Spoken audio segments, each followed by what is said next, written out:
Alors bonjour, vous pouvez accueillir chaleureusement Félix von Groningen, invité d'honneur de cette 25e édition du Festival Musique et Cinéma. Donc merci à Gaël de m'avoir proposé d'animer cette rencontre. Merci à Mathieu pour la captation et pour m'avoir aidé à la préparer. Aujourd'hui, donc, on va revenir un peu sur tous tes films, ton désir de cinéma, la façon dont ce cinéma est à la fois très musical et indissociable justement de la musique, ton rapport au compositeur, mais surtout à l'esthétique de tes films, et sonore et visuel. Donc voilà, ça va être ponctué d'extraits. J'en ai choisi pas mal, ça va être pas mal. Donc la première question un peu simple, c'est est-ce que tu peux nous dire d'où vient ton désir de cinéma? Est-ce qu'il a toujours été là? Bonjour, tout d'abord. Merci de venir. Oui. J'étais toujours fasciné par les films, comme beaucoup de gamins, je dirais. J'ai un fils de 5 ans et demi maintenant, il regarde tout le temps des films. Dans mon époque, évidemment, c'était pas possible. Aller au cinéma, déjà, c'était... ouais, ça se passait pas beaucoup. Donc revoir des films aussi, c'était pas évident, mais j'essayais de le faire quand même. Quand je voyais quelque chose que j'aimais beaucoup, j'allais revoir et revoir. Et puis donc quand la VHS, les cassettes vidéo sont arrivées dans notre maison aussi, je regardais des trucs tout le temps. Et au fait, dès très petit, j'adorais animer les gens, mes parents, ma famille, d'autres enfants, et j'avais envie de devenir acteur, en fait. Et puis j'ai fait quelques auditions et des cours de théâtre pour des gamins. Mais je ne me sentais pas à l'aise dès que j'étais devant un public que je ne connaissais pas. J'étais trop timide, j'étais pas assez bien dans ma peau, je dirais, pour pouvoir parler. Et donc très vite, j'ai dit, ok, si ça ne va pas, je deviendrai le patron. Voilà. Même si j'avais aucune idée ce que ça voulait dire d'être réalisateur. Mais apparemment, j'arrivais quand même à me mettre dans cette position parce que déjà à l'école primaire, je faisais des tout petites pièces de théâtre où moi, j'étais le réalisateur, quoi. Et puis cinéma. J'adorais le cinéma super commercial quand j'étais petit, et puis des films avec des comiques belges, ça me parlait beaucoup. Donc c'était pas grand cinéma. Et puis j'ai découvert un peu le cinéma art essai quand j'avais 14-15 ans, à cause de mon frère qui était aîné. Et j'aimais beaucoup. Et puis, ouais, déjà en école, donc ici c'est lycée, je dirais, 16 ans, j'ai fait une école d'art, donc lycée d'art avec un peu d'audiovisuel, et j'ai commencé à faire des tout petits films. J'ai continué dans l'école de cinéma après. Et j'ai eu la chance que, au fait, ma mère, à un certain moment, elle a fait des décors pour des séries de télévision, puis elle a été machiniste pour des émissions de télé. Mon frère aussi, il a commencé à travailler sur des plateaux de tournage, surtout télé au début, après cinéma aussi. Donc dès assez jeune, je visitais des plateaux de tournage, et ça me parlait beaucoup. Alors, hier, tu présentais le film Belgica et on avait un peu évoqué ces questions, mais il y a un fil rouge qui traverse tous tes films, celui du collectif qui est à la fois émancipateur et destructeur, le rappel à la norme. Dans Belgica, il y a cette très belle phrase, évidemment, qu'une femme dit à son mec, la vie normale pour plus tard avec son lot de frustration et de désillusion. Il y a aussi l'addiction, la fragilité des liens familiaux. Alors, j'aimerais que tu nous parles, tu as commencé à en parler là, mais un peu de ton adolescence, ton enfance, et à quel point tu as puisé dans tout ça pour le mettre dans tes films. Est-ce que ça, c'est des choses, des ressentis que tu avais pour qu'ils traversent ensuite toute ta filmographie? Oui, mais il faut âger pour pouvoir le mettre dans des trucs, dans des films, dans des histoires que tu racontes toi-même. Moi, j'étais confronté énormément à l'école de cinéma, mais qu'est-ce que moi je vais raconter? Et même mon premier long métrage, je dirais, ça parlait de l'amour et plein d'autres trucs. Et il y avait beaucoup de choses qui venaient de ma vie, mais c'était aussi un exercice stylisé, je dirais, où je mettais plein de trucs que j'avais aimé moi-même dans d'autres films. J'avais pas assez de vécu, je dirais, pour déjà me réaliser de quoi je voulais vraiment parler.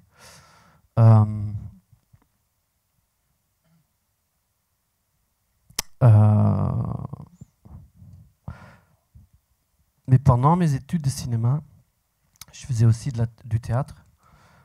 Théâtre, je dirais, absolument pas classique, c'était assez avant-garde, on ne peut pas le dire, mais très jeune et très direct. Et on travaillait avec des jeunes de la rue et on leur demandait de parler d'eux-mêmes. Et c'est là vraiment que j'ai appris à partir de ce qui est le plus important. Qu'est-ce qui te touche et qu'est-ce que toi il te touche, et quand quelque chose te touche, tu peux toucher un public. Et donc on travaillait avec plein de jeunes et on sortait des histoires d'eux pour faire leur raconter à un public. Et donc ça m'a mis à l'aise en travaillant avec d'autres gens. Et ça m'a ça m'a donné quelques clés pour avoir un accès à qu'est-ce qui fonctionne, je dirais. Mais en tout petit bout. Et puis ça... je pense que je suis lent aussi, je ne suis pas très intelligent, je ne suis pas super doué. mais je prends mon temps à rentrer dans des choses et donc je dirais que avec AG, j'ai compris que j'apprends de mes films, que les films m'apprennent de ma propre vie, du monde, de ma place dans le monde, des choses que je suis en train de vivre ou que j'ai vécues mais que je me réalise parfois pas sur le moment que je fais le film. Et voilà, de plus en plus, ça a à voir avec les questions les plus basiques, mais aussi les plus grandes. D'où je viens, où est-ce que je veux aller, c'est quoi mon héritage, qui est-ce que je veux être dans le monde, pour qui je veux être là, qu'est-ce que je dois lâcher pour évoluer. Voilà. Tu parlais de ce qui te touche profondément et tes films ont vraiment besoin de musique, les personnages ont besoin de musique. Est-ce que tu peux nous parler du rapport de la musique dans ta vie et si dès très jeune elle a fait partie de ta vie dans cette solitude?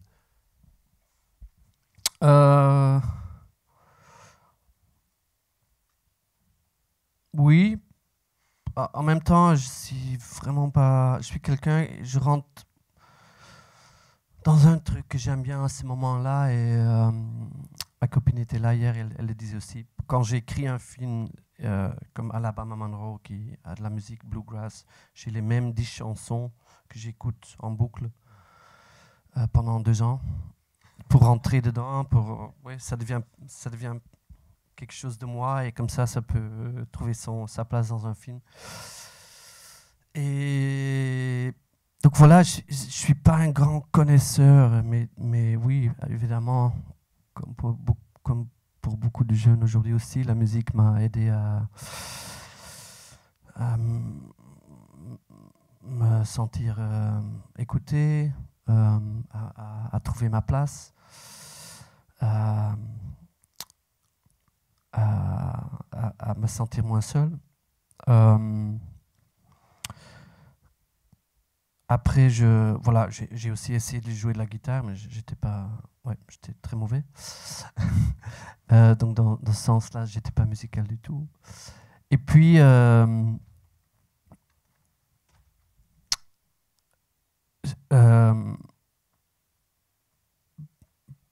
quand j'y pense, au fait, il y a beaucoup de choses dans le cinéma. Vraiment, quand je commençais mes études et je découvrais plein de trucs, que quand la musique et le cinéma venaient ensemble, raconter une histoire ou rentrer dans une émission à travers la musique, que ça m'amenait. ça me touchait très fort et j'étais toujours super inspiré par ça. Quand la musique dans des films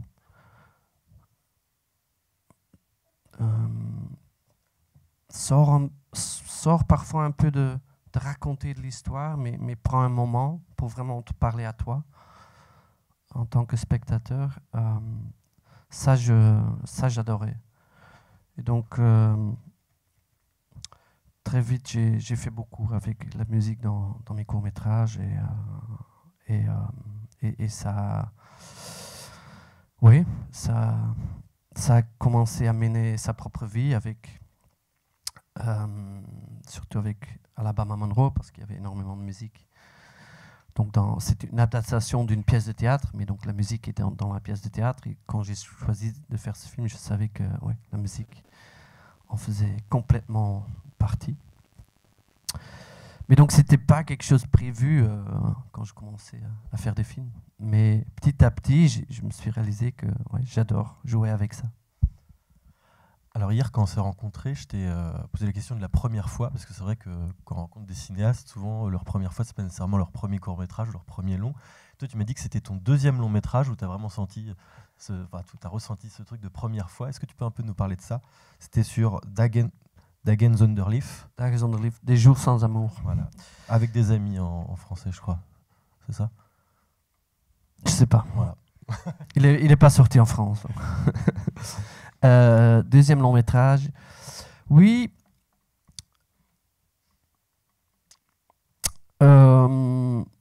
Pourquoi est-ce que j'ai eu ce sentiment?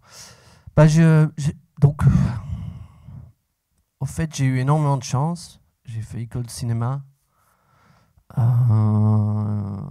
À côté, j'ai fait des pièces de théâtre avec des amis. C'était dans les vacances, le week-end. Donc, j'étais constamment en train de faire des choses. En fait, j'ai presque jamais fait des stages sur d'autres films ou enseigné ou travailler pour des projets commerciaux. J'ai pu faire mes propres petits films, courts-métrages, longs-métrages. Et donc je faisais énormément. Et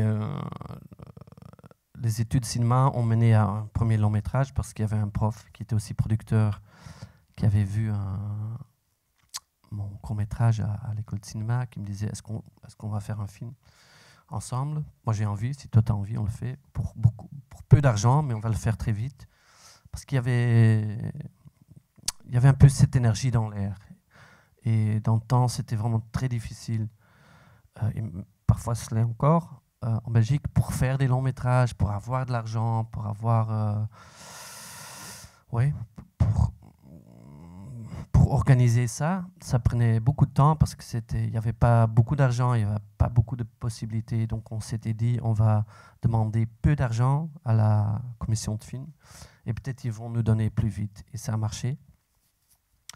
Mais donc c'était 2 ans après l'école de cinéma déjà que voilà, on était pas en train de tourner, mais en train de préparer ce film. Donc tout allait assez vite. En même temps, j'étais toujours très protégé, où j'étais pas, comme je disais avant, en fait, je suis quelqu'un assez timide, parler devant un grand groupe. Maintenant, j'y arrive, mais ça me fait encore... c'est pas ce que je préfère. Donc aussi, équipe de film, c'est un peu ça. Donc je travaillais toujours avec des copains, avec ma copine, ma mère travaillait sur le plateau, mon frère, mon meilleur copain faisait le décor. Donc c'était très protégé pour mes courts-métrages.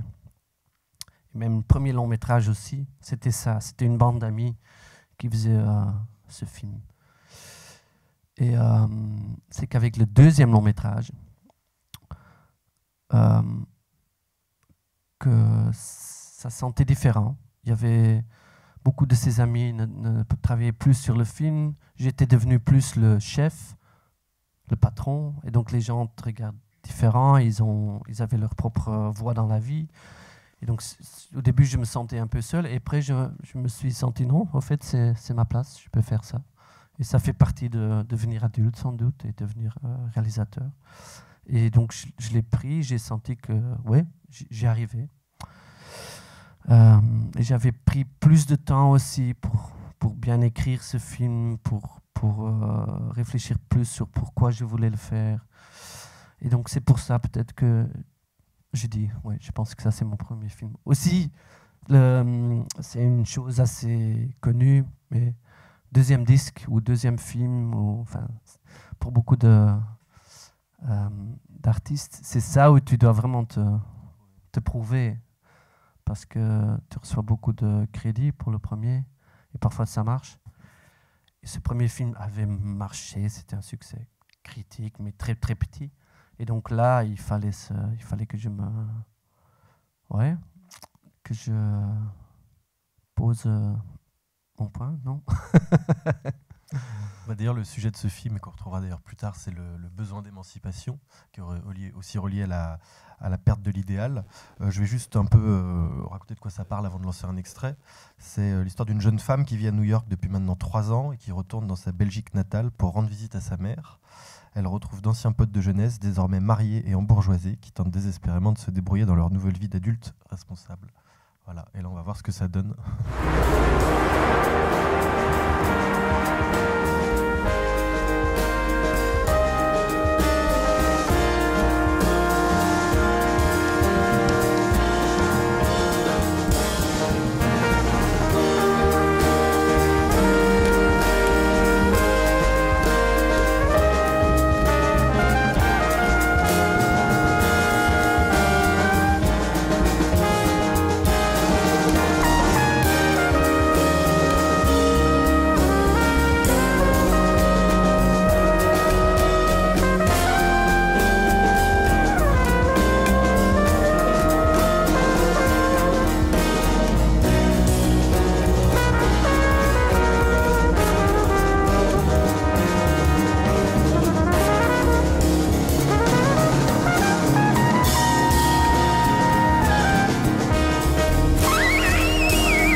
Je trouve cette séquence vraiment très belle parce qu'à analyser, il y a plein de choses. Mais déjà, le rapport à la musique, quand même, très rythmé, très dysrythmique, même à côté de ce ralenti.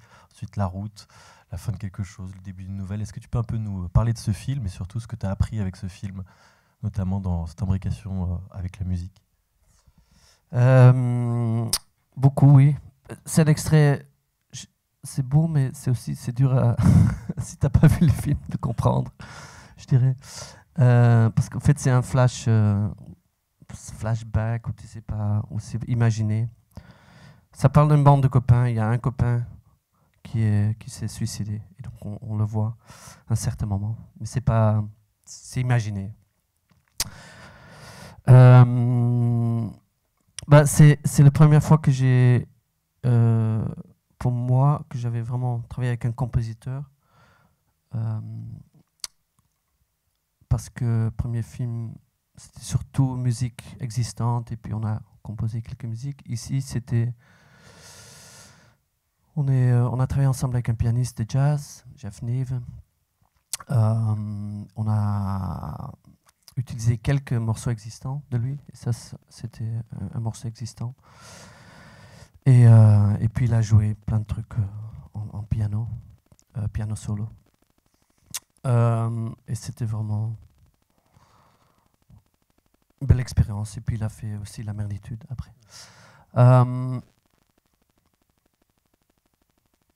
Qu'est-ce que je peux dire? Je parlais tout à l'heure de devenir adulte avec ce film, et ce film m'a surpris aussi moi-même dans les choix que j'ai faits. J'écoutais pas tellement de jazz, ou pas du tout même. Mais ouais, pour ce film, on voulait faire quelque chose d'autre, on voulait sortir de notre zone de confort. Et puis, à un certain moment, on a rencontré ce pianiste de jazz, écouté ses morceaux, on a essayé la musique sur le film et ça fonctionnait. Et puis, on a combiné dans le film aussi la musique électronique. Et donc, ce film parle un peu des gens 25, 30 qui passent on l'appelait en anglais quarter life crisis. Donc un peu, ils se sentent encore jeunes, mais ils doivent prendre des responsabilités.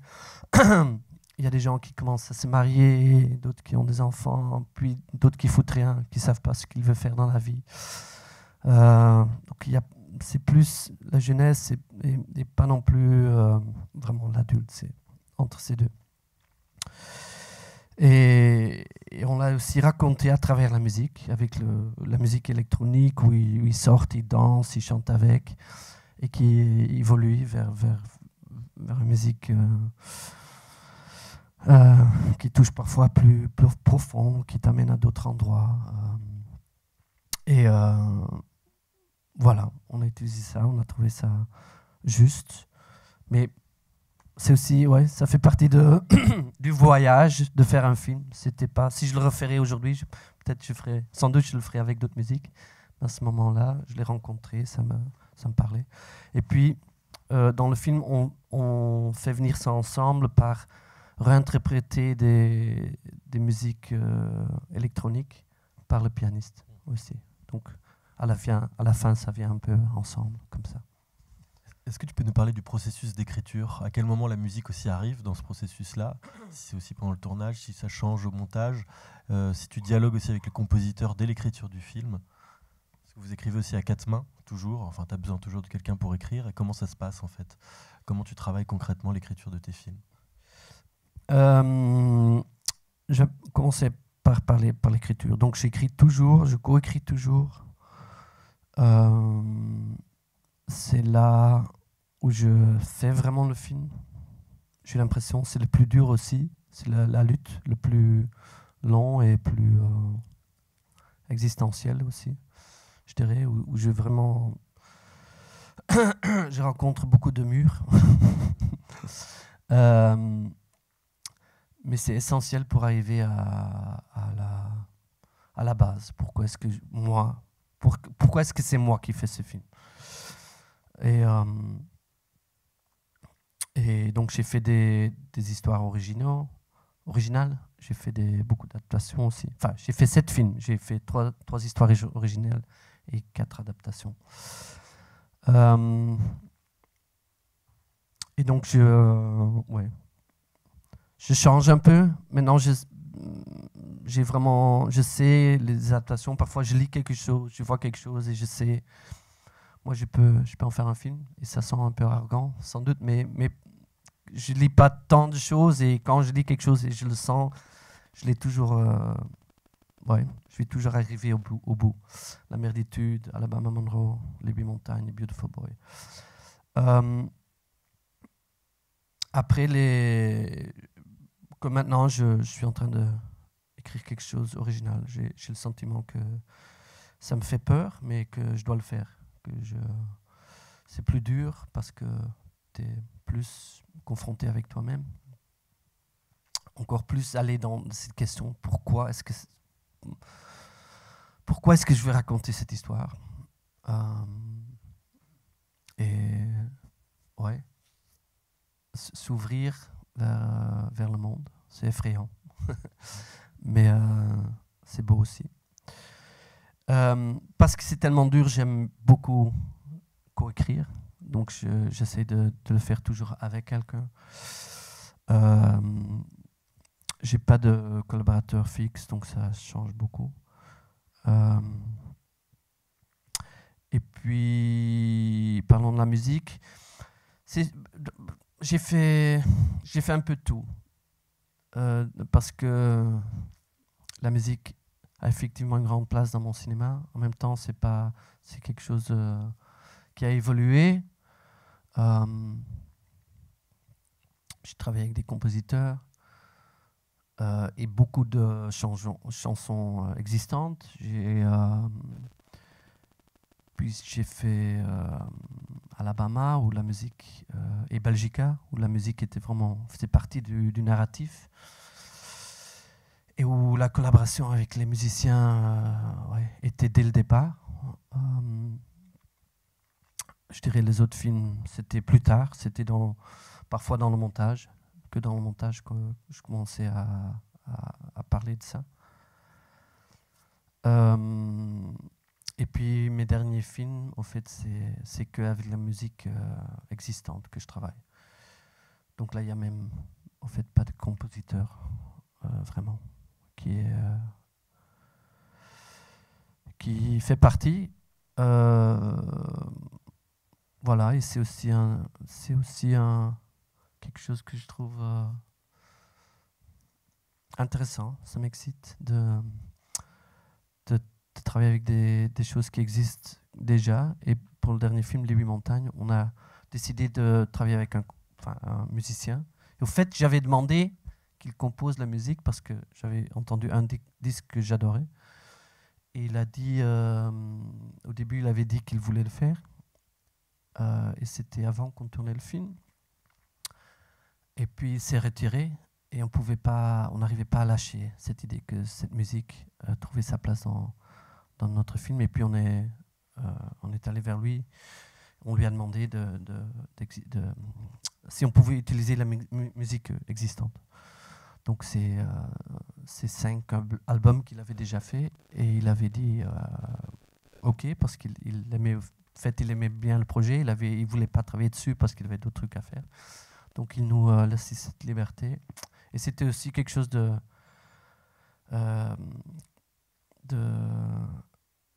ça libérait d'une certaine façon parce qu'on n'avait que ces 5 albums et avec ces 5 albums, on voulait faire la musique du film. Donc ça nous poussait à faire d'autres choix, comment utiliser des morceaux vraiment ou comment transformer des morceaux plus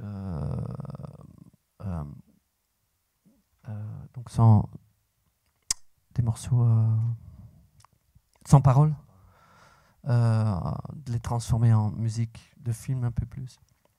Mais c'était limité, il n'y avait que ces 5 albums, on devait le faire avec ça. Donc ça c'était excitant. Voilà, je pense que j'ai un peu touché tout, non ? Ouais, on sent qu'il a un rapport assez instinctif en fait à la musique. Et ce que je trouve assez beau, c'est que presque dans tous les films, les personnages sont vraiment définis aussi par la musique qu'ils écoutent. Là après, on va voir un extrait de La merditude des choses. Mais ce qui est beau dans ce film, c'est que le père du garçon, lui est fan de, j'ai oublié de le noter, de ce chanteur américain. Comment ? Roy Orbison. Voilà, Roy Orbison, et c'est comme Timothée Chalamet qui écoute beaucoup de musique dans Beautiful Boy. Est-ce que ça, par contre, ça fait partie de l'écriture, de définir un personnage avec la musique qu'il écoute ? Ce sont tous les deux des adaptations, et ça venait des livres, c'est ou des mémoires. Mais ouais, ça inspire. Ouais. Donc là, on va regarder un extrait de La merditude des choses, qui est ton 3e film, donc une adaptation, tu l'as dit. Pareil, je vais un peu présenter. C'est l'histoire de Gunther Straub, on dit, en grande partie basée sur celle de Dimitri Verleus, donc le mec qui a écrit le livre, qui habite chez son père, sa grand-mère et ses 3 oncles dans un village flamand, fictif. La famille Straub est une famille marginale. Le père de Gunther et les oncles ne font que boire de l'alcool, séduire des femmes et flâner dans les cafés. Et cette routine finit soudain quand l'assistante sociale force Gunther à quitter la famille. Sylvieke? Tot mijn grote verbazing had Sylvie ja gezegd op mijn vaders voorstel mee naar café te gaan.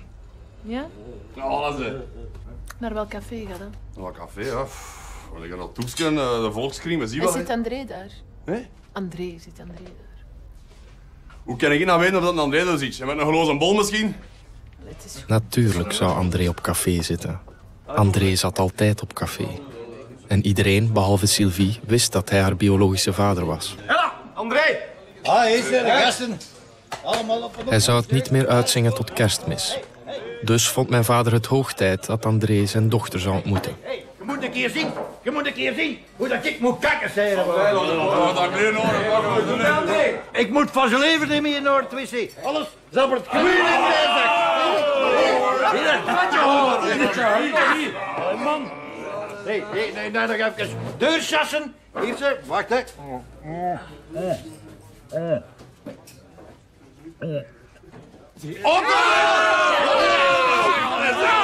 Jij stond een jongen tegen de ding te kijken, man.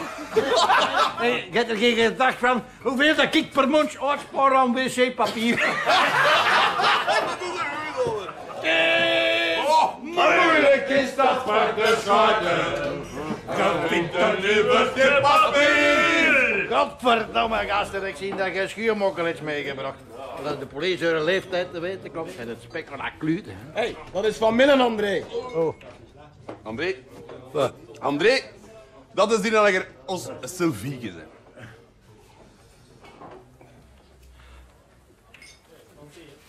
Is dat de dochter van Rosie misschien? Ja.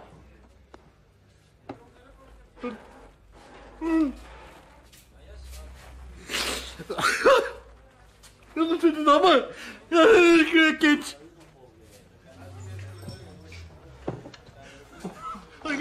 Jij bent even schudden aan het maken. En hoe gaat het met de mama? Ja, goed. Allemaal in orde. Sylvieken. Ja, jij moet van mij een keer iets drinken. Drank! Heren. Limonade light. Little light. Ga die toch niet de trut uit, hè? Iets, hè? Nou, maar zoet, dat drinken we Emma, niet. hé, Emma, een limonaat. Moet daar een onkel aan verdedigen, kun je niet van eigen opkomen. Hé, en wat dat godverdomme spoeien, dan ga je eraan thuis doen, hè. Dorsen. Zenis. Zenis.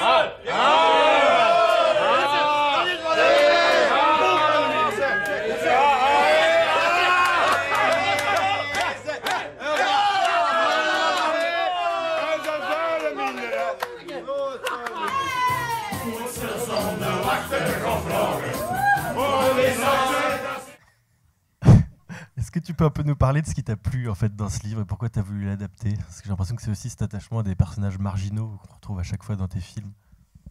Pas à chaque fois, mais C'est toujours des gens Pas un peu en dehors de la société quand même. oui et non. Je veux dire, moi j'ai pas vu ça, mais dans le Belgica ou le Charlatan, oui, j'ai grandi, donc c'est pas si loin. Et donc j'aime pas trop le le mot marginaux, au fait, parce que ça met déjà dans une case. Et et voilà. J'ai lu ce livre et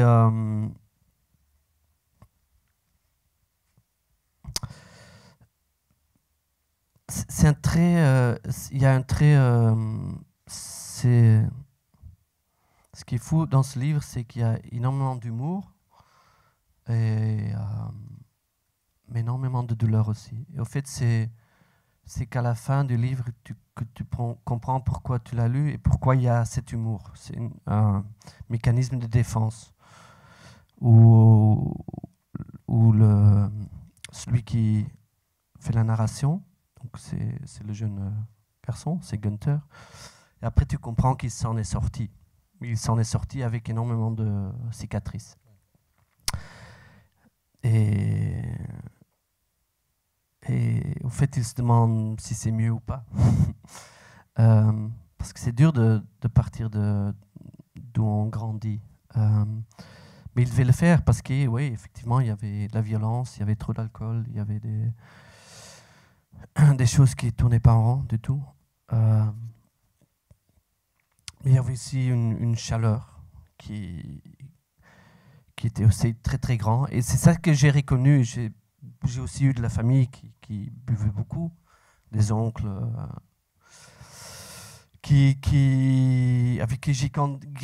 avec qui j'ai grandi et que j'ai vu se perdre au fait.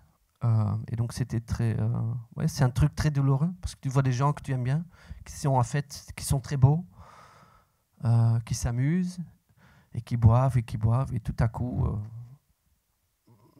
ne s'amusent plus parce qu'ils sont en train de gueuler, casser tout. Donc c'est donc c'est quand même un monde que je connais. mais complètement différent que dans ce film.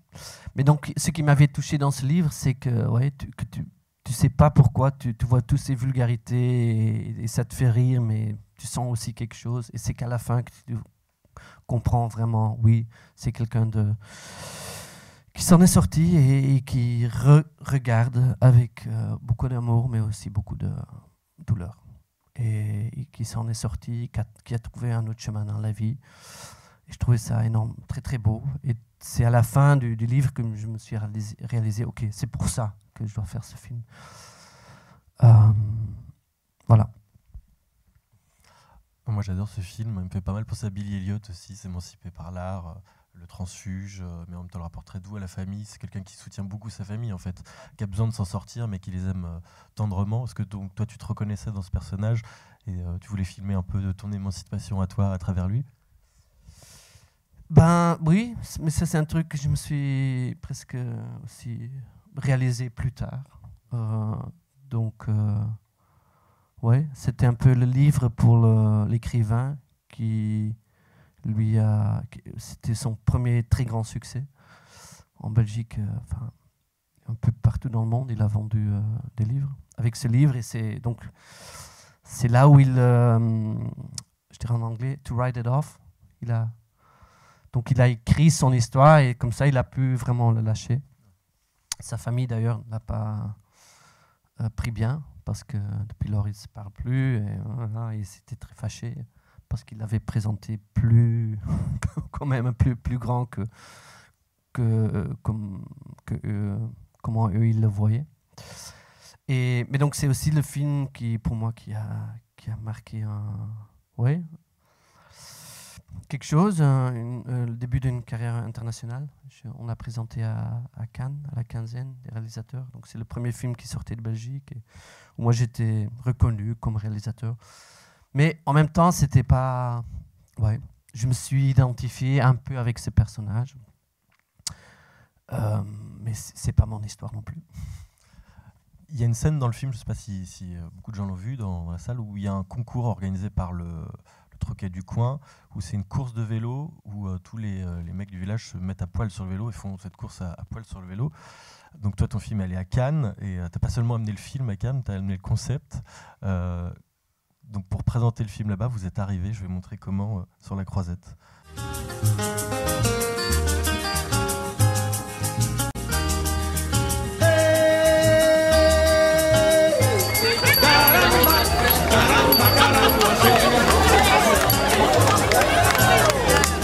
Eso yo lo hago por ti, me da pena y me lo cae. También se quedó con hambre en la puerta de mi caballo. También se quedó con hambre en la puerta de mi caballo. Sur le tapis rouge, dans vos plus belles robes, du coup. Oui, c'est un marketing stunt qui a coûté 60 € pour les vélos, ouais. Pour louer les vélos. Et puis on a fait le tour du monde avec ces images. Donc, pour marquer notre présence à Cannes, tout le monde en parlait. Donc c'était ça le but. Et ça marchait.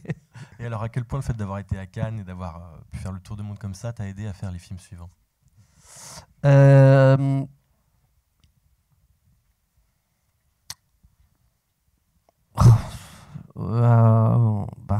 Tout est lié, quoi. Je veux dire, en Belgique, c'était super important. Donc, le cinéma belge est au fait très divisé. Il y a le cinéma flamand et le cinéma francophone. Le cinéma francophone est bien connu à Cannes avec les Frères Dardenne, surtout. Le cinéma des Frères Dardenne, et puis il y en a d'autres aussi. Mais le cinéma flamand avait vraiment du mal à passer la frontière. Et ce film m'a aidé, et puis la sélection à Cannes. Il y avait d'autres films cette année aussi, et ça a donné beaucoup d'air pour trouver un public en Flandre. Puis le film il est sorti en France, il est sorti un peu partout dans le monde. Limité, je veux dire, c'était pas Amélie Poulain. Mais on était aux États-Unis, on était un peu partout dans le monde. Et donc ça, oui, ça a donné des ailes. J'ai vu un agent américain. Tu commences à penser, est-ce que je pourrais faire un film là-bas? Donc voilà, des contacts en France qui voilà, mènent à d'autres contacts. Donc oui, c'est le début d'un trajet, je dirais. Après, c'est le nouveau film qui doit le faire de nouveau et qui doit te mettre de nouveau sur la carte, qui doit essayer de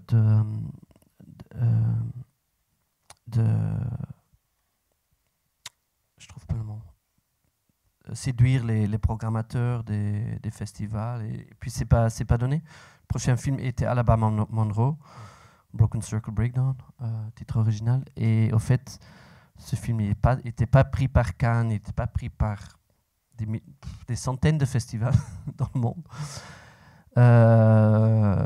Donc c'est pas donné. Après, c'est le film lui-même qui l'a fait quand même. Et heureusement, on a été sélectionné à Berlin, mais beaucoup plus tard.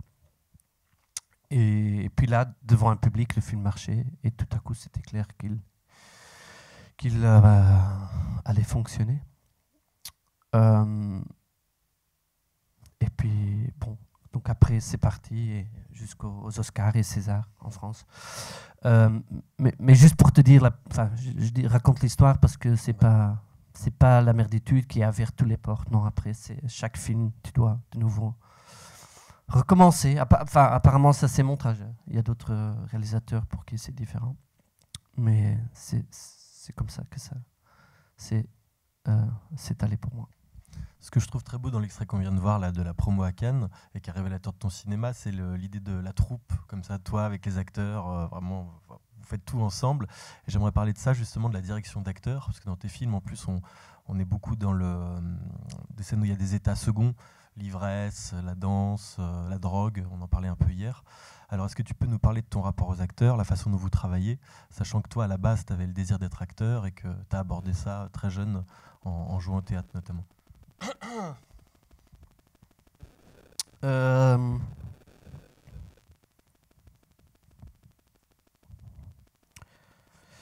J'adore regarder les acteurs qui jouent.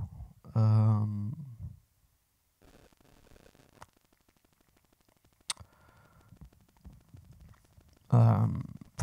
des leçons qui était le plus important à l'école de cinéma d'un réalisateur qui venait pour un cours de 2 jours, que j'ai toujours retenu et qui est aussi mon credo, c'est le seul baromètre, c'est est-ce que tu sens quelque chose quand tu regardes. Donc c'est ça qui est beau dans notre métier, c'est tu es au premier rang des choses qui sont faites. Et quand tu réagis, quand ton corps réagit, quand tu es touché,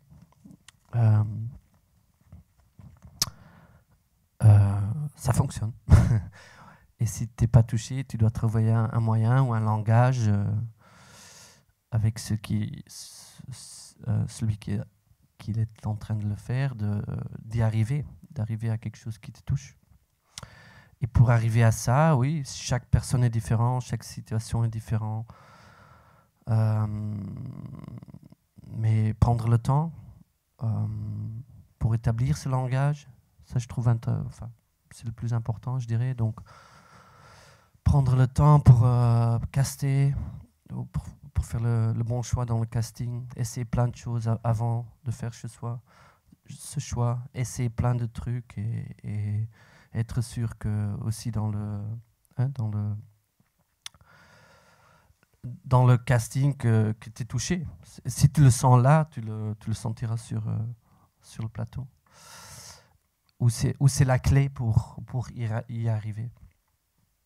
Et après, avec des répétitions, tu établis ce langage et c'est surtout à ce moment-là, dans ce trajet, c'est aussi de donner de la confiance aux acteurs qu'il n'y a pas personne d'autre qui peut le faire, parce que tu leur as choisi et ils sont parfaits et qu'ils doivent avoir la liberté de s'amuser, de toucher quelque chose en eux que eux ils ressentent. Et voilà, et donc d'être sur ce premier rang pendant le tournage et d'être le plus grand fan pour les pousser à aller plus loin. Alors maintenant, on va passer un extrait d'Alabama Monroe. Donc, tu le disais, c'est ton film suivant qui est adapté d'une pièce de théâtre, justement. Regardons l'extrait.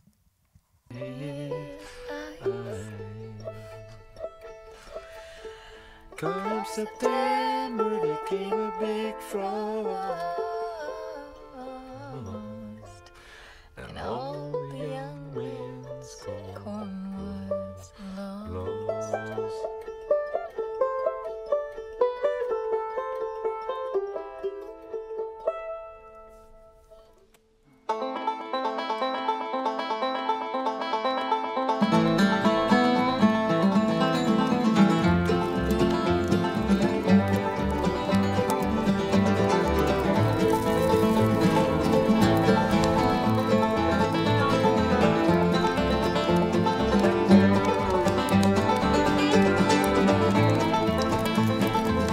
Courtship had just begun. Said, young man, have you hoed some corn? Well, I tried and I tried and I tried in vain, but I don't believe I raised one grain.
Forgive me the devil, 'cause I wouldn't hold corn.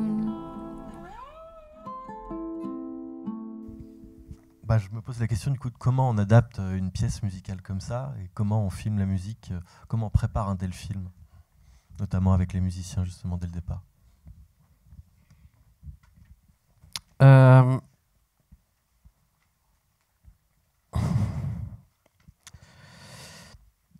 Donc la pièce de théâtre, pour ceux qui a vu le film? Ok, génial. Waouh. Donc vous savez de quoi ça parle. Mais donc la pièce de théâtre était très différente et en même temps pas. En fait, c'était très bizarre, mais ça fonctionnait incroyablement. C'était le couple. Et puis 4 musiciens, ils étaient sur scène et c'était un concert, une soirée de concert. Et entre les morceaux de musique, le couple parlait de ce qui leur était arrivé. Et donc c'était l'histoire où ils s'étaient connus et ils avaient eu une fille, ils ont perdu la fille par le cancer, donc histoire très douloureuse. Et puis tu comprends qu'ils se sont perdus eux aussi. Et par la fin, tu comprends même qu'elle s'en va, qu'elle a décidé de ne plus être là.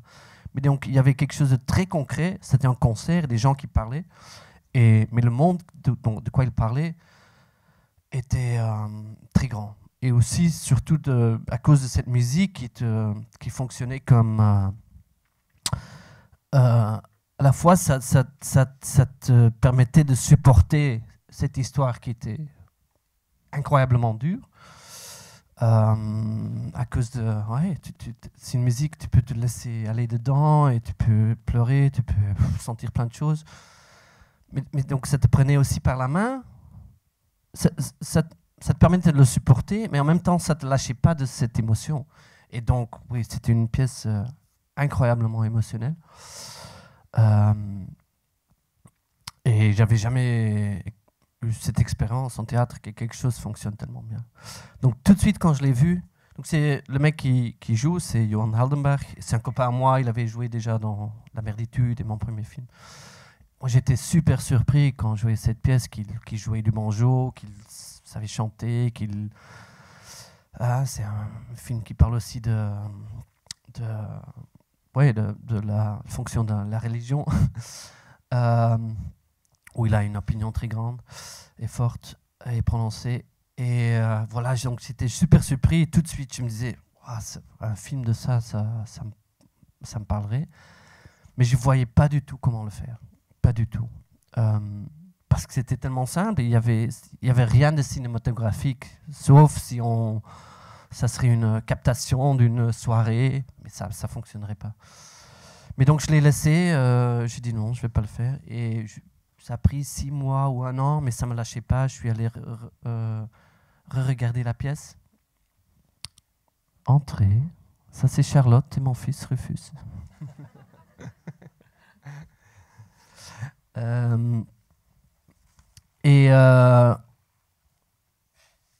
Oui, un jour, j'ai lu le texte, juste lu le texte, et puis c'était clair qu'il fallait juste montrer comment ils se connaissaient, enfin, de montrer leur histoire et au fait de traiter parce que les morceaux de musique dans la pièce de théâtre, c'est à la fois très concret et ça le rend aussi... Je ne sais pas comment expliquer. Enfin, je me réalisais, si je veux utiliser la musique dans le film, je veux le rendre le plus concret possible. Donc, c'est ça, dans la pièce de théâtre, en fait, les musiciens étaient des ex-amoureux d'elle et c'était pas très clair ce que c'était. Et pour le metteur en scène, donc pour Johan qui avait écrit la pièce, au fait, tout était un rêve. Toute cette soirée était un rêve de elle qui adore la country, mais qui est en train de mourir et elle se présente ça dans sa tête. Et donc moi j'ai dit, ok non, je dois rendre la musique très concrète. Donc c'est vraiment un musicien de bluegrass qui a son propre groupe et elle va en faire partie. Et donc de le amener dans l'histoire. Parce que quand j'en parlais avec Johan, qui avait fait la pièce, pour lui, les inspirations étaient All That Jazz, le film de Bob Fosse, donc où c'est vraiment des musicals et tu rentres vraiment dans le monde imaginaire. Et ça je voulais pas faire. Donc c'est le grand choix que j'ai fait, où je me suis réalisé, ok, c'est comme ça que ça pourrait fonctionner. Et puis comme je dis tout à l'heure, j'écoutais les mêmes morceaux de bluegrass pendant 2 années, pendant que j'étais en train d'écrire. Et puis, on a changé quelques morceaux qui trouvaient mieux leur place dans le narratif. Et cet extrait est un bon exemple où je trouvais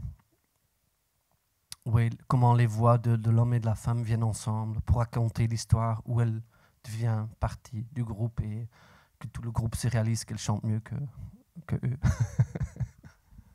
Oui, puis le découpage est assez beau dans cette séquence de passer du public à la scène. Vraiment, on est dans presque un chant contre chant comme ça, où on passe des 2 côtés. Et j'aimerais parler de ta relation avec Rubens, et quand on dit Impens, voilà, ton directeur de la photographie qui a travaillé vraiment sur tous tes films, sauf une publicité, tu me disais hier. Et alors, comment vous concevez le tournage? Est-ce que le découpage est vraiment prévu à l'avance? Comment ça se passe concrètement sur le plateau? Surtout pour ne pas rentrer dans une démarche clip Voilà, comment on fait pour donner vie comme ça à ces musiques dans le découpage?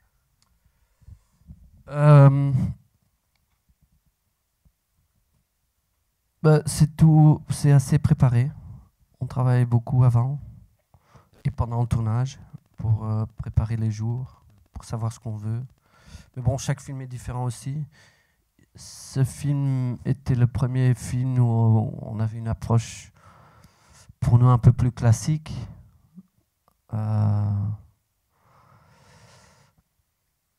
Et ouais, c'est pas le film que j'aurais imaginé quand je sortais de l'école de cinéma. Mais je sentais que c'était juste pour raconter cette histoire, qu'on voulait avoir une caméra qui bouge, mais assez contrôlée, qui avance tout le temps. Donc c'est dolly, enfin c'est des travelling. On avait regardé beaucoup d'exemples d'autres films, et puis avoir la confiance, c'était le quatrième film qu'on faisait ensemble. On avait déjà on était des vrais adultes. Donc avoir la confiance que même si c'est une approche classique, que ça va avoir notre style d'une façon ou l'autre. Mais de ne... Enfin, c'est à ce moment de ce film-là, je pense que je me suis arrêté de vouloir être différent juste pour être différent. Et juste de partir de l'histoire et de se demander c'est quoi la meilleure façon de le faire fonctionner. Je trouve ça intéressant ce que tu dis justement sur l'audace que ça a dû être pour toi de passer dans un registre plus classique, c'est-à-dire où la caméra est posée, elle est plus portée. Et justement, je voudrais parler de ça, de ta jeunesse et des influences de cinéma que tu as eues. Parce qu'il me semble que quand tu étais en école de cinéma, le Dogme 95, c'était vraiment sa grande époque. Et que c'est ça qui a beaucoup nourri ton envie de cinéma. Ton premier film d'école, normalement, devait être tourné en 16 mm. Toi, tu as demandé à le tourner en caméra vidéo. Alors, est-ce que tu peux parler de ça, ces influences un peu de cinéma radical d'avant-garde? D'ailleurs, on dit que tu incarnes la nouvelle vague flamande en Belgique. Voilà, comment ça a commencé pour toi avec cette idée d'avant-garde?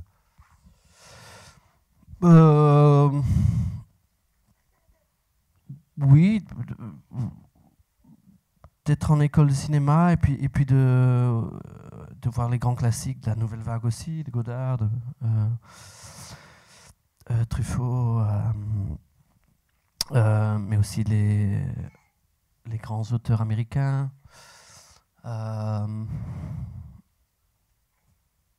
Et d'accrocher à ça, de sentir qu'il y a quelque chose de très authentique et très vrai et très libérant. Et moi, comme le cinéma que tu as vu quand tu as grandi, mais je pense que c'est la liberté dedans qui te libère aussi en tant qu'étudiant de cinéma.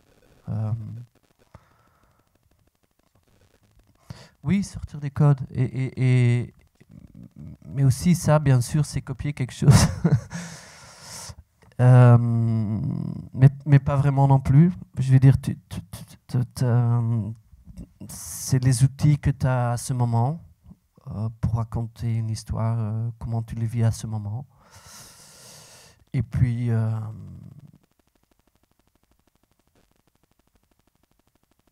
oui, quoi d'autre à dire là-dessus? Pour moi, c'était surtout ça, la liberté. Et j'ai voulu tourner en vidéo, caméra vidéo, parce que les courts-métrages de fin d'études... Donc moi, j'ai fait mes études en 2000. J'ai commencé en 96. Et je trouvais que les films, les courts-métrages de fin d'études étaient très lourds et il n'y avait pas beaucoup d'air. Et c'était parce que tout est cher, tu as 5 jours de tournage, les pellicules coûtent beaucoup d'argent, le montage c'est compliqué. Et effectivement, il y avait ce moment, Dogma 95, on faisait des films avec des petites caméras vidéo, Moi, j'avais déjà un ordinateur à la maison où je pouvais faire mon propre montage avec ces images. C'était clair que même un film qui était tourné comme ça pouvait arriver à la fin au cinéma. Il y avait des moyens pour le mettre sur pellicule et ça parlait aux gens. Et ouais, je trouvais qu'il y avait beaucoup de poussière sur ce qui se passait à ce moment-là dans l'école de cinéma. Et voilà, les moyens étaient là pour le faire nous-mêmes. Et ça donnait aussi une grande liberté. Et c'était donc, d'une façon, c'était moins de l'esthétique et plus du contenu. Mais en même temps, c'est aussi une esthétique que tu aimes bien à ce moment-là. Et c'est aussi le début de la nouvelle vague en France, non? C'était des petites caméras et on sortait sur la rue et on amenait la vie dans le cinéma. Et, donc un peu ça aussi, mais bien sûr sur un autre niveau.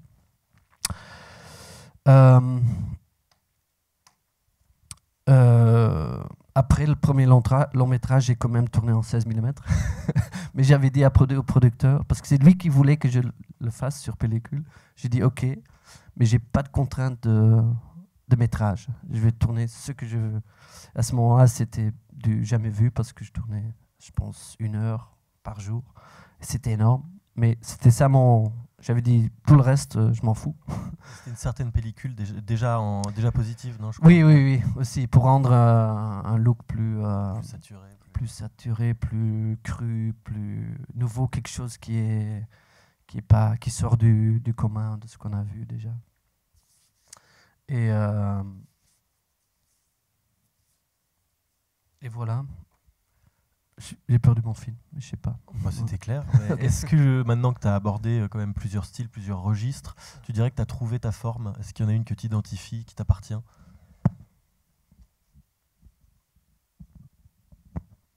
Tu es encore dans l'expérimentation au fur et à mesure des films?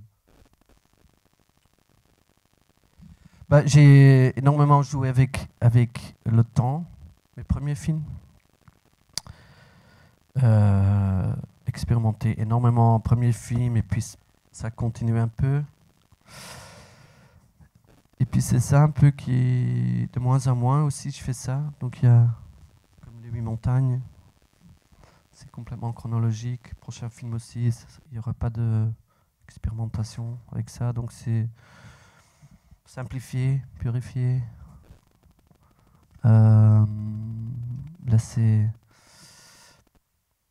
parler l'histoire. Alors là, on va passer à un extrait de Belgica. Donc, je ne sais pas s'il y avait beaucoup de gens qui étaient à la séance d'hier, mais je trouve que ce qui est bien, c'est qu'il fait un peu la somme en registre de tout ce qu'on a vu avant. Et on sent qu'il y a un aboutissement, un savoir-faire vraiment qui se retrouve. On retrouve un peu de tous tes films, je trouve, dans celui-là, dans la forme, les formes qui s'affrontent aussi entre l'extérieur, l'intérieur, cette boîte de nuit, ce bar, et puis surtout tous les états seconds des acteurs.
On en a un peu parlé hier, mais je trouve ça intéressant pour ceux qui n'étaient pas là de reparler un peu de ta relation avec Soulwax pour le film, qu'on composait toute la bande son, sauf 2 titres réutilisés, qui ont même créé les groupes qui sont dans le film.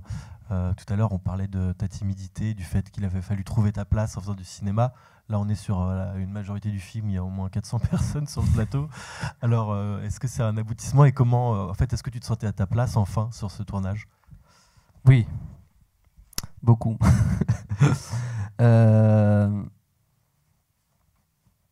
Ouais, parce qu'on est rentré avec toute l'équipe dans cette ambiance de la nuit et de la musique qui t'emporte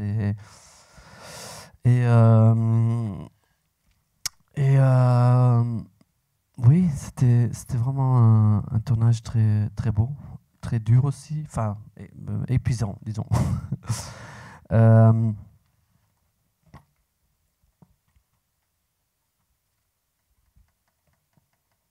Qu'est-ce que je veux raconter là-dessus?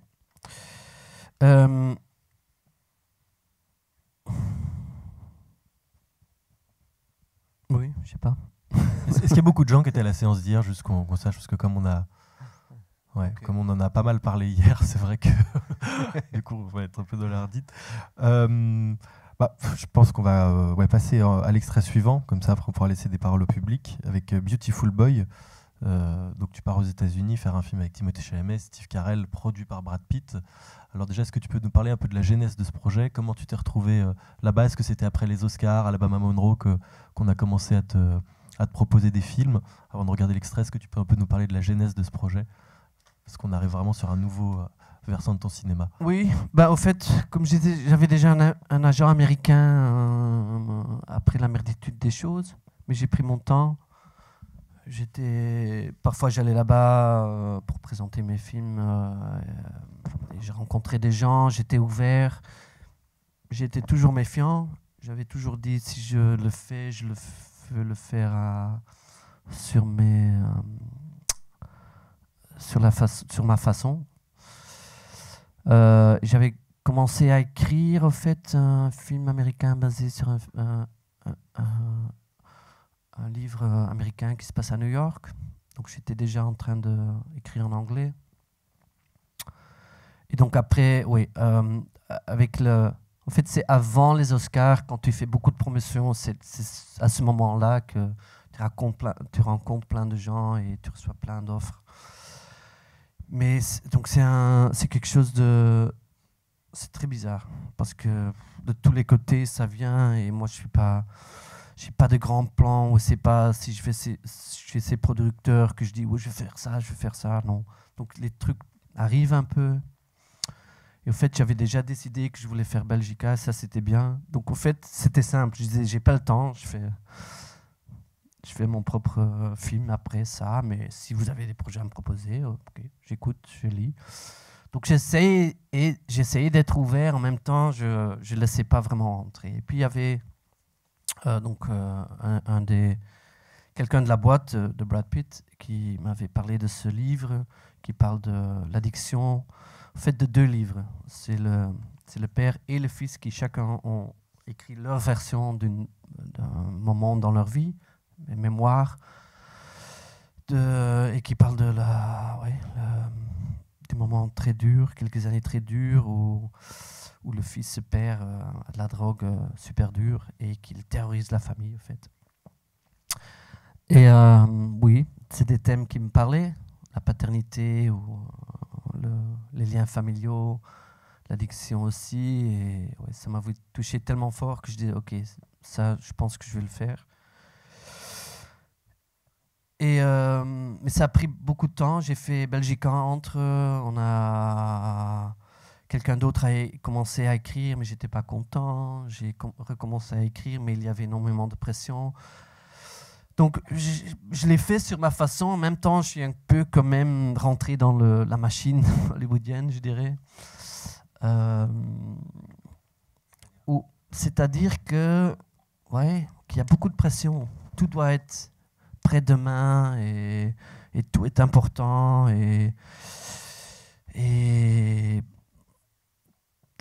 Tu perds un peu le contrôle. Voilà. Et c'est ça aussi ce qui s'est passé. Je suis content du film, mais aussi il y a des trucs que j'aurais au fait voulu faire différents, où j'ai un peu... Je me suis battu et à un certain moment, j'avais pas envie de me battre. Donc j'ai dit OK. Sur le Final Cut, surtout? Sur le Final Cut, oui. Enfin, sur un choix. Moi, j'ai fini le film en Final Cut. C'est pas qu'ils l'ont pris de moi, mais ils m'ont donné énormément de pression. Ce que j'avais jamais eu avant. J'ai eu avec tous les films des super grandes discussions avec les producteurs et moi j'aime ça. Je suis pas quelqu'un, c'est moi le réalisateur donc c'est moi qui décide tout. Enfin, à la fin oui, mais c'est une collaboration donc moi je suis très ouvert à ça. Et là j'ai eu le sentiment que la balance était pas comme je le veux. Et c'est d'ailleurs pourquoi je ne me vois plus aller faire des films là-bas. Voilà, mais ça semble maintenant que c'est une expérience très négative et la fin n'était pas agréable, mais au fait, tout le tournage était vraiment, vraiment super. La collaboration avec les acteurs était vraiment géniale. Et sur le plateau, j'ai eu énormément de liberté. Je me suis vraiment senti bien. Là, on a une caméra cachée où tu te disputes avec Brad Pitt. Non, c'est pas vrai. on passe à un extrait du film. I need to find a way to fill this big black hole in me.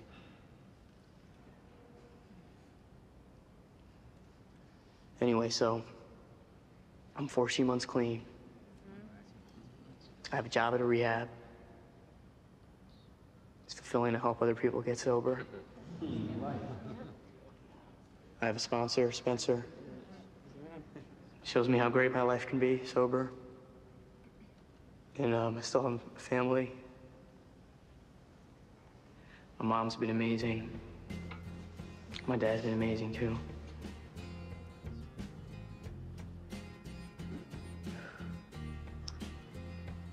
I want them to be proud of me. Voilà un petit extrait. Neil Young. J'aimerais bien que tu parles aussi un peu de la préparation de ce film, parce que tu as quand même réussi à amener quelque chose là-bas qu'ils ne font pas habituellement. Il me semble que tu as loué une maison et que tu as répété assez longuement avec les acteurs qui sont venus là-bas. Donc il y a quand même eu cette méthodologie que tu as pu amener outre-Atlantique. Oui, absolument. C'est ça, tout le processus de la préparation, du tournage aussi. Ouais,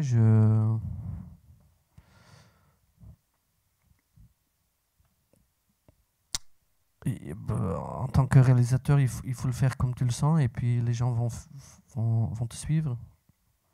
Enfin, c'est un peu c'est toujours comme ça, je pense. Donc il faut, surtout quand tu rentres dans des autres systèmes. J'ai fait un film donc après, où nous on a fait un film en Italie. C'est si différent que le système américain et surtout le système en Flandre. Mais bon. Il faut en tenir compte, mais pas complètement non plus. Il faut essayer de faire bouger le système pour soutenir comment tu veux travailler. Et parfois, ça prend du temps et parfois, c'est pas possible dès le début, mais là, il faut persister. Et il y a beaucoup de possibilités si tu persistes. Alors on disait avant, il y a cette thématique qui est l'addiction qu'on retrouve beaucoup dans tes films. Pourquoi elle t'intéresse autant, cette thématique? Pourquoi tu souhaites la filmer? C'est une bonne question. Je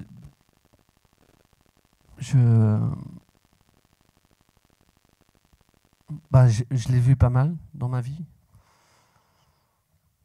Moi, personnellement, ça va. J'ai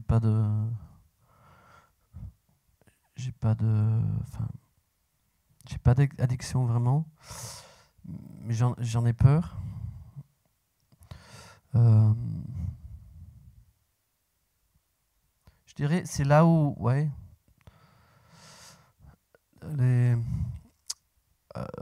plein de beaux trucs de la vie et plein de ce qui vient ensemble en ça. Les gens boivent ou prennent de la drogue pour se sentir mieux et donc ça intensifie plein de choses, mais ça en casse aussi beaucoup. Donc ouais, je pense que c'est ça, c'est un peu le carrefour de plein de trucs qui sont beaux et plein de trucs qui sont très laids aussi. c'est un peu la vie, mais exagéré. Mais je pense que... Ouais. Donc il y a 3 films qui en parlent beaucoup et je crois que ça va. Mais que ça... Ouais, qu'il y aurait plus... je vais plus faire des films qui parlent de ça. Donc c'est une période que j'ai un peu lâchée dernièrement. Et donc, l'autre chose qui est dans tous tes films et qui sera aussi dans le prochain, je crois que c'est la famille, le couple. Et ton dernier film, donc Les 8 montagnes, tu l'as coécrit et co-réalisé avec ta compagne Charlotte van der Meersch, qui est juste ici. Peut-être que Charlotte, tu peux venir avec nous pour un peu en parler. Comment on écrit à 4 mains et surtout comment on réalise un film à 2 comme ça. D'abord, Rufus voulait dire quelque chose. Est-ce qu'il peut dire quelque chose? Rufus qui faisait l'image du dernier film, je crois. Bonjour. Hoe gedaan. En fait, c'est le producteur. Bonjour tout le monde. Alors, est-ce que tu peux nous parler de ça justement, Charlotte? Comment, parce que ça fait longtemps en fait que tu travailles avec Félix. Tu as joué 3 fois dans La merditude des choses, avec des amis, Belgica. Tu as été co-scénariste d'Alabama Monroe. Alors, qu'est-ce que c'est que de travailler à 2 comme ça? Et surtout, là, cette fois, pour le dernier film, de passer à la réalisation à 2 comme ça. Oui, c'est toute journey, un voyage qu'on a fait ensemble. Là, ça fait 17 ans qu'on est ensemble. Et j'ai commencé actrice un peu... j'avais pas beaucoup de confiance en moi, je pense. Pour jouer, ça allait, mais pas vraiment dans mes propres idées. Et tout au long du voyage avec Félix, il a été... C'était dur parfois, mais c'était aussi ce que je voulais, parce que lui, c'est un miroir assez fort. Il va pour ce qu'il veut, et c'est très direct. Et moi, j'étais beaucoup plus... Je savais pas trop, je voulais être très curieuse, toujours oui. Je me perdais aussi. Mais bon, j'ai eu beaucoup d'expériences partout sur le plateau des films, des séries à la télé, le théâtre. Et peu à peu, avec Félix, j'ai commencé à écrire. J'étais proche de ces projets, je suivais les scénarios, puis on a écrit ensemble, c'est vrai. Pour Alabama Monroe, mais c'était en fait parce qu'il était un peu workaholic et on avait des vacances, il ne pouvait pas s'arrêter d'écrire. Donc je disais, ok, on le fait ensemble alors, parce que sinon c'est nul. Si je suis là au Vietnam toute seule. Mais donc c'était un peu... Il était un peu fou parfois, tu vois. Mais ça m'a apporté beaucoup. Et donc, peu à peu, oui, on s'est rapprochés là-dedans. On avait le désir de vraiment écrire ensemble dès le début, faire tout un scénario ensemble. Et quand le livre, le roman Les 8 montagnes est venu sur son chemin, en fait, je l'ai lu aussi, bien sûr. J'ai dit, c'est très beau. Et voilà, si on veut travailler ensemble, moi, ça m'intéresse. Donc, parce qu'il était aussi sur un autre projet, je disais, j'aime plus les 8 montagnes. Et voilà, on a décidé ça. Puis il y avait le lockdown, puis on a eu une grande crise relationnelle, tout dedans. Donc, et là, donc on retravaille sur un scénario maintenant, sur un peu la vie du couple, encore plus intime, disons. C'est de la fiction, mais quand même, voilà, c'est une autre étape pour nous. Et donc, comme on se connaît très bien, on connaît bien ses qualités et ses faiblesses, je pense que oui, c'était très organique sur le set.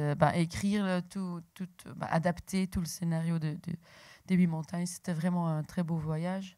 Puis il m'a surpris en me demandant de faire co-réaliser tout ensemble, quoi. Faire tout le film ensemble.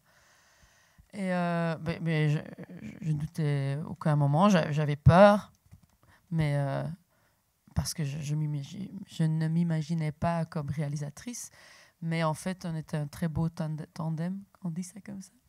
Tandem. Oui. Parce que voilà, moi, c'est l'écriture, les acteurs, bien sûr, les histoires, entrer dedans complètement. J'adore, en fait. Et j'ai adoré travailler avec les acteurs sur scène, travailler sur l'histoire.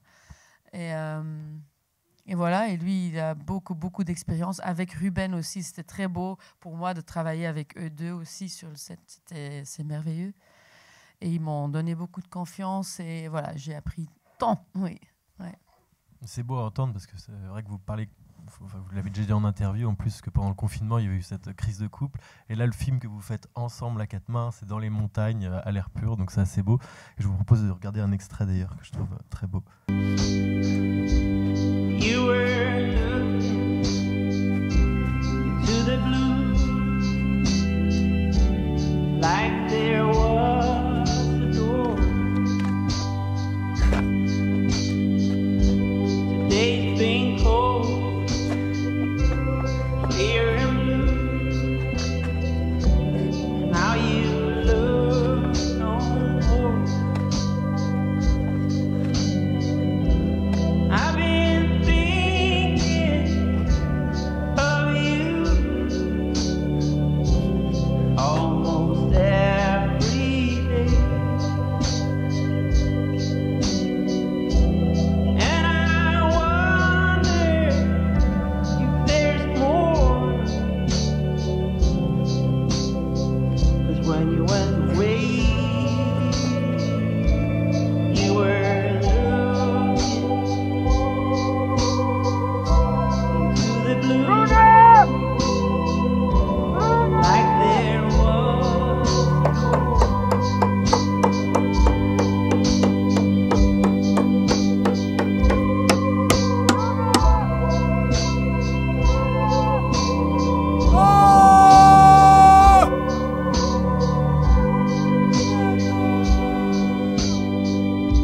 the cuckoo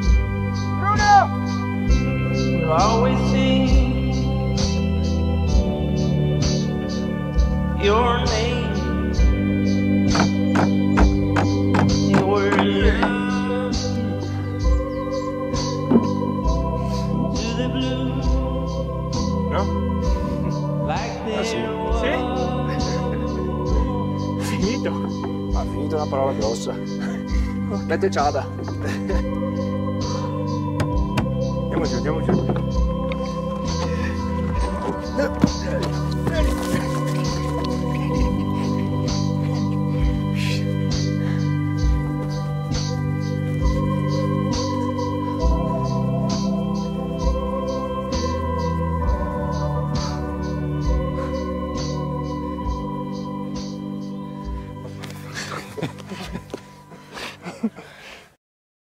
Je trouve ça très révélateur, justement. On se retrouve, on fait quelque chose ensemble et un gros câlin, c'est beau.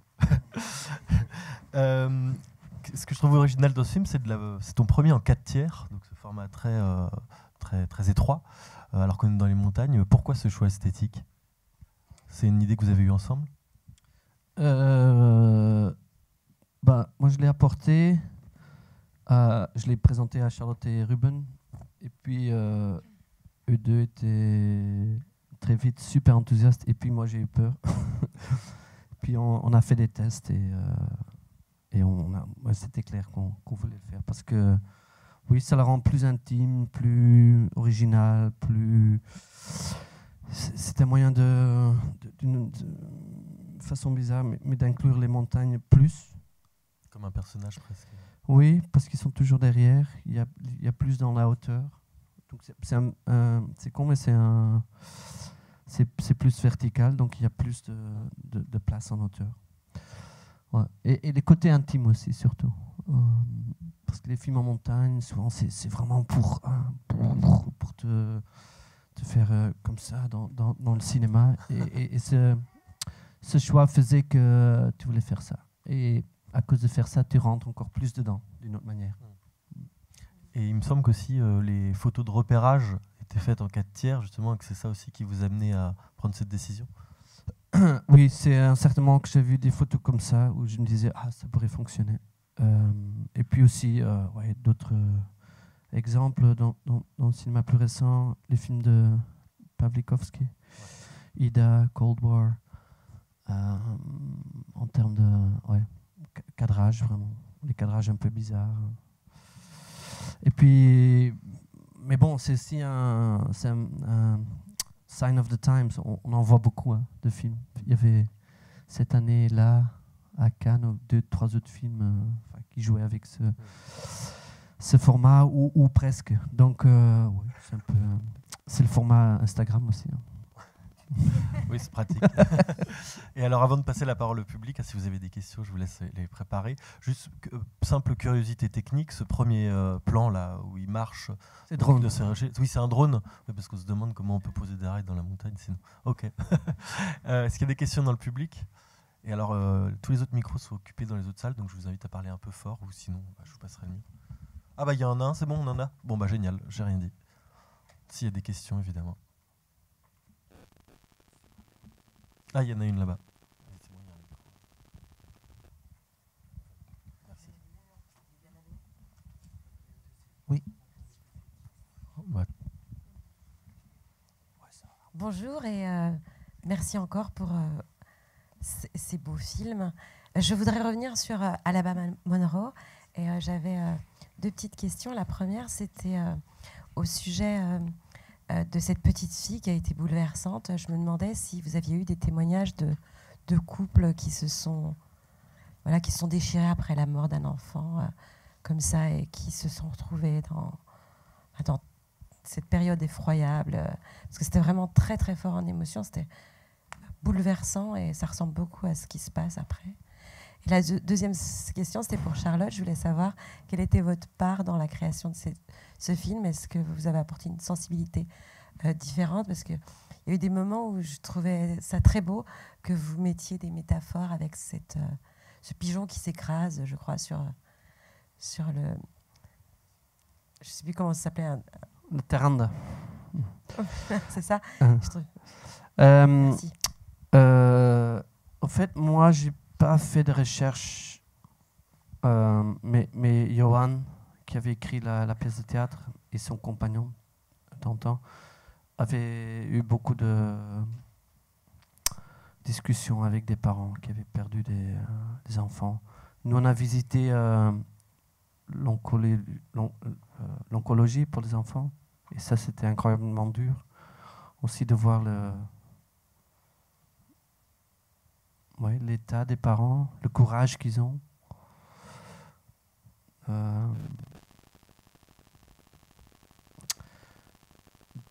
Donc ça nous a aidé pour le mettre en scène. Mais tout était là. Je veux dire,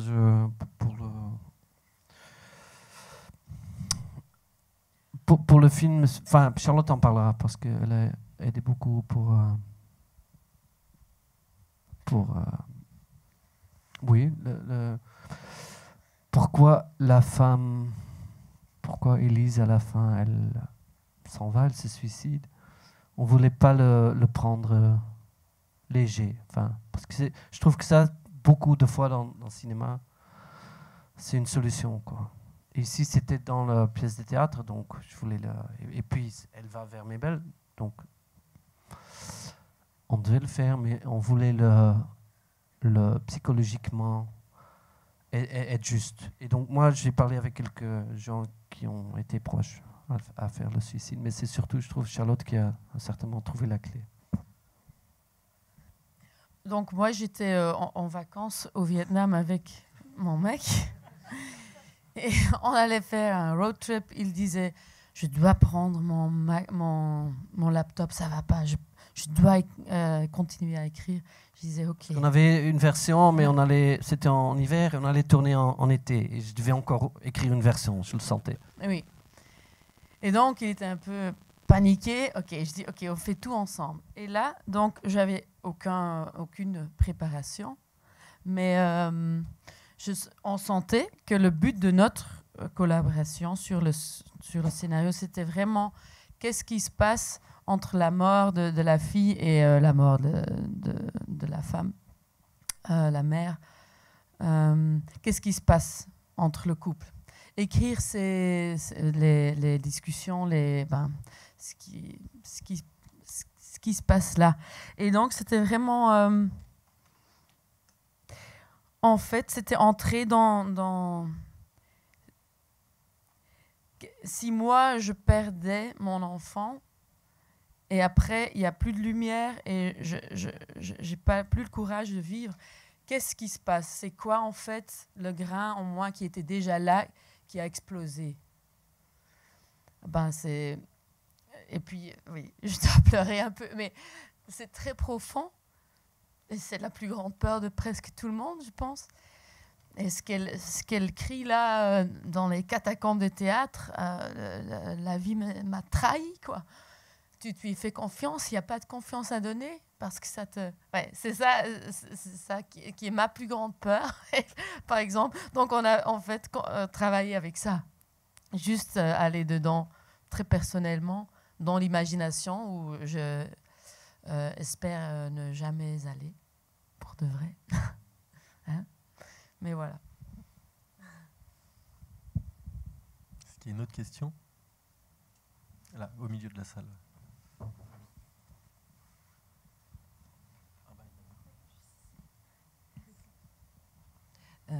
Déjà, merci beaucoup pour vos films, parce que je trouve que vous faites partie vraiment des réalisateurs les plus inspirants de ce siècle-là.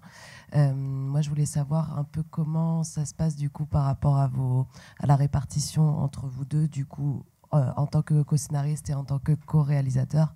Comment vous vous répartissez? Est-ce que, par exemple, pour les dialogues, vous partez à haute voix et vous écrivez comme ça en ping-pong? Est-ce que sur le tournage, il y en a un qui s'occupe plus de la technique, l'autre qui s'occupe plus de la direction d'acteur, voilà. C'était la première fois, donc c'est vraiment par l'écriture que j'ai senti qu'on était tellement synchronisés et tellement complémentaires que je pensais que ça allait fonctionner sur le plateau, même si j'avais beaucoup plus d'expérience et ouais, qu'il fallait sauter, qu'on ne pouvait pas le tester, on devait sauter. Mais ouais, la clé c'est ça, il y a énormément de respect pour ce que l'autre fait, je dirais. En même temps, on est super honnête. Donc si on n'aime pas, on peut pas le cacher non plus. Et oui, ça va très organiquement. Et donc pour le tournage, on a eu, oui, c'est la préparation vraiment qui fait que on s'est connus sur ce niveau-là. On sentait pour les castings, ok, ça fonctionne, on a le même goût. Et si parfois, on prenait aussi beaucoup de temps. On devait, surtout les grandes décisions, on devait être d'accord. Et puis, on a commencé à filmer. Et Charlotte était plus occupée au début avec les acteurs parce qu'on commençait. Donc, le film commence avec des petits garçons. Ils ont 12-13 ans. Et puis, ils grandissent. On a tourné plus ou moins chronologiquement. Et il parlait que italien. Et Charlotte était plus douée avec l'italien, donc elle parlait plus avec les enfants. Et oui, moi j'étais un peu plus avec tout le logistique, mais aussi le côté visuel. Donc on divisait un peu comme ça. Mais puis ça venait ensemble, le long du tournage, je dirais. Ce qu'on a découvert, c'est qu'on aime beaucoup l'intuition de l'autre. Et donc, quand il y a un nous qui dit je le sens vraiment comme ça, on respecte toujours, on sait que ça veut nous dire quelque chose. Et donc, on a l'idée que on peut aller plus au-delà ensemble. Hein? Donc, ça, c'est une grande force qu'on a sentie et qu'on y a fait confiance. Et puis, oui. C'était un set très avec beaucoup de challenges. Logistiquement, c'était vraiment quelque chose. Moi, j'étais un peu, comment tu dis ça, baffled, un peu bouleversée par oui. On avait un plan A, un plan B, un plan C pour tourner certaines scènes. Mais bon. j'ai aidé. Félix a vraiment géré ça. Si on avait vraiment un grand problème sur le set, on ne s'est pas discuté jusqu'à la fin parce que là, j'ai... en fait, mais seulement 2 fois, je pense. Moi, j'ai laissé. Je voulais vraiment faire encore quelque chose. Il m'a dit, vraiment, on n'a plus le temps. Si tu veux faire ça, prends la responsabilité parce qu'à la fin, on a encore ça et ça et ça à faire. OK. Là, j'ai dû décider, OK, est-ce que j'y vais ou est-ce que j'y vais pas parce que je suis seule. Mais d'habitude, on était toujours ensemble dans ce qu'on voulait. Et oui, on a aussi appris à être vraiment très vite avec... quand tu as une dispute, on était souvent à open air, disons, il y avait un petit truc comme ça au-dessus du moniteur. Donc c'était un peu une petite tente comme ça en noir. Donc on va sous la tente. Ok, on va sous la tente. Non, j'aime vraiment pas. Quand tu dis ça devant tout le monde, ça va pas. Ok, sorry. Oui, ok, moi aussi, je suis désolée. Ok. Puis on sortait de la tente. Vraiment, on se comprend, ouais, tout sous contrôle, quoi.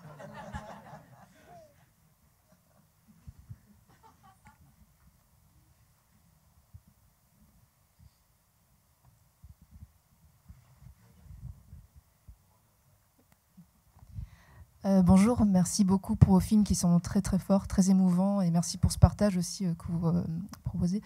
Vous commenciez à parler un peu de votre prochain film. Je voulais savoir si vous pouvez nous en dire un peu plus, notamment un peu peut-être sur l'histoire, comment vous voyez un peu la réalisation, la suite, voilà, avoir un peu vos 2 points de vue là-dessus. On ne peut pas dire grand-chose, hein, c'est aussi un peu... c'est vraiment encore en train de se... ça commence avec un œuf, je pense, ou la poule, on ne sait pas. Hein. Et donc, un des deux, quelque chose qui naît. Et alors, on protège. Mais voilà. Ce sera un film de Félix. Et moi, je le joins pour le scénario. C'est ça l'idée maintenant. Oui, excuse. Et alors, oui, une question qu'on pose aussi à tous les cinéastes que l'on reçoit. D'ailleurs, si vous allez sur la vidéothèque d'Orchamps, on catalogue toutes ces réponses-là. Donc, c'est au vu de ton expérience, si tu avais un conseil à donner à un jeune cinéaste ou à un étudiant en cinéma qui veut se lancer dans le cinéma.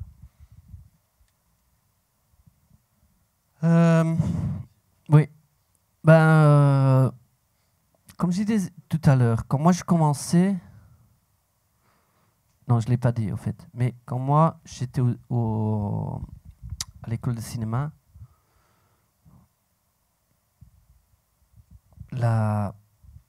l'image qu'on avait sur le cinéma en Flandre ou en Belgique, c'était très noir. C'était très négatif aussi.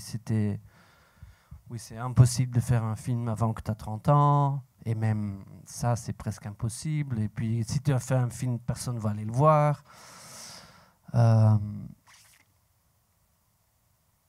Et je ne sais pas si c'est ça ou ce moment-là qui m'a libéré moi de faire ce que le cinéma que j'aimais bien, que je voyais autour de moi et d'aller dans cette direction, de ne pas faire aussi ce qu'on faisait dans le temps à Flandre.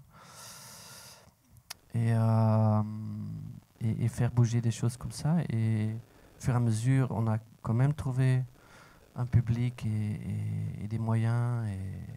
Et voilà. Donc, rêver, expérimenter. D'une façon, c'est plus facile que jamais de faire des films parce qu'on peut tout faire à la maison. De toute façon, et on peut le montrer partout. Parfois, ça le dévalorise aussi un peu. Donc ça, c'est le comment dire? Oui, mais aussi le challenge pour trouver un public quand même. Mais surtout de rêver.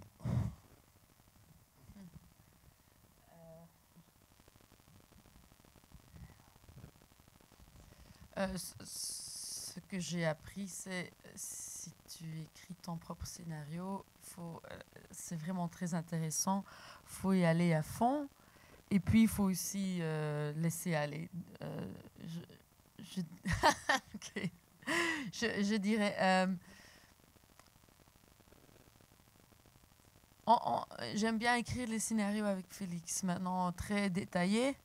Et en même temps, laisser beaucoup d'espace.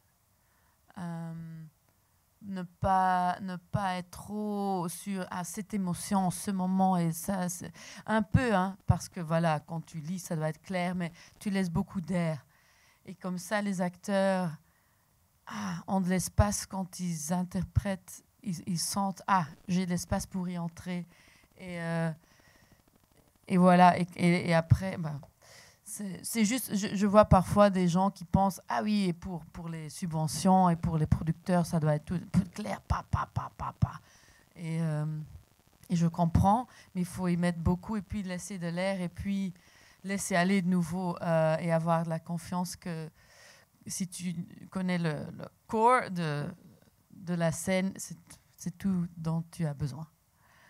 Et la scène, c'est l'inspiration. Mais nous, en fait, c'est bizarre, je dirais. Et puis, on peut improviser, mais quand c'est bien écrit, c'est bien écrit. Il ne faut rien improviser.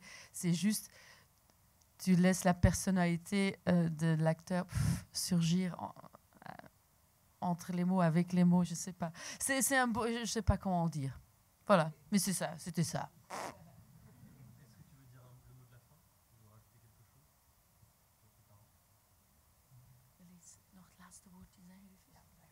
Salut. Merci